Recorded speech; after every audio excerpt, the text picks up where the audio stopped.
Hey everyone, welcome back, and this is my review of From Calm Tomorrow episode 13 entitled The Fingertips That Can't Reach.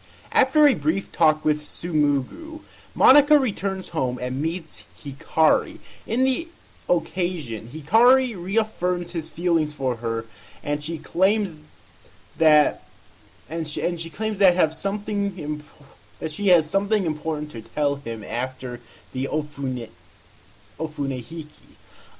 On the day of the ceremony, the rest of Shio is about to hibernate when Hikari and his friends help in the fishermen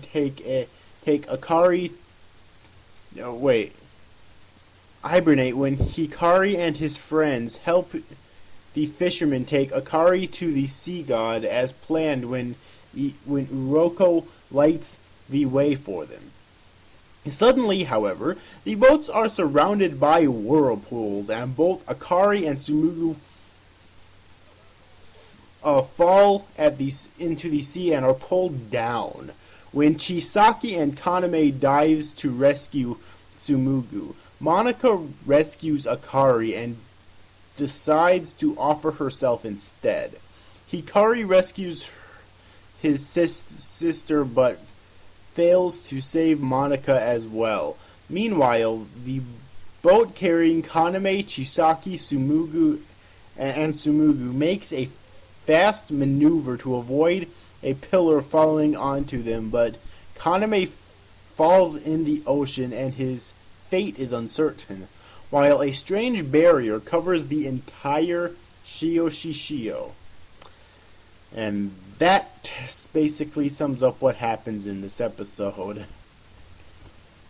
I've said this before, and god damn it, I'm going to say it again. I do not know what to think of Uroko as a character. It's like he keeps flip-flopping from being unlikable to being likable in terms of his personality. One moment in this episode he does both. At first in this episode he's like, okay, I go and do the Ofunehiki.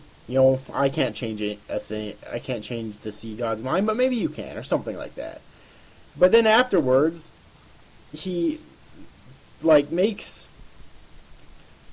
Hikari's and Akari's dad fall asleep forcefully, and I think he might be the one actually causing the water to go haywire like this. So it's like, what the fuck, I really don't know what to think of him as a character, and I really hope that by the end of the series, he's more reaffirmed as an actual character, and I actually know what I want to think of him as. Like, I prefer to like him, but even if I don't like him, at least I'll know that. You know what I mean? So, yeah. Just saying, it's really kind of irritating at times when I don't know what to think of a character like this, and they just keep flip-flopping around all the goddamn time. So, yeah, I just wanted to mention that.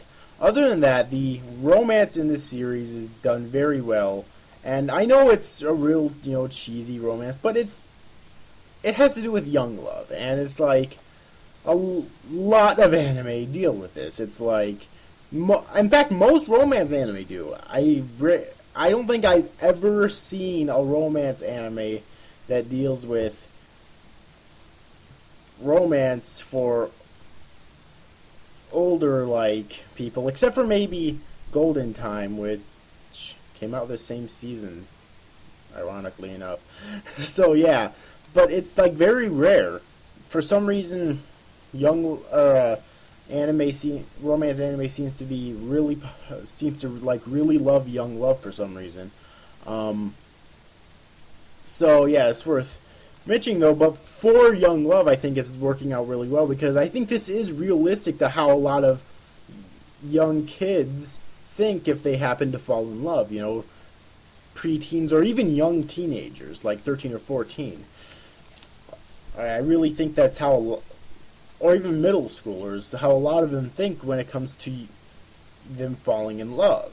It's really immature, but it's well written for the material that they're for the subject that they're working with, which is why and that's the reason I like it.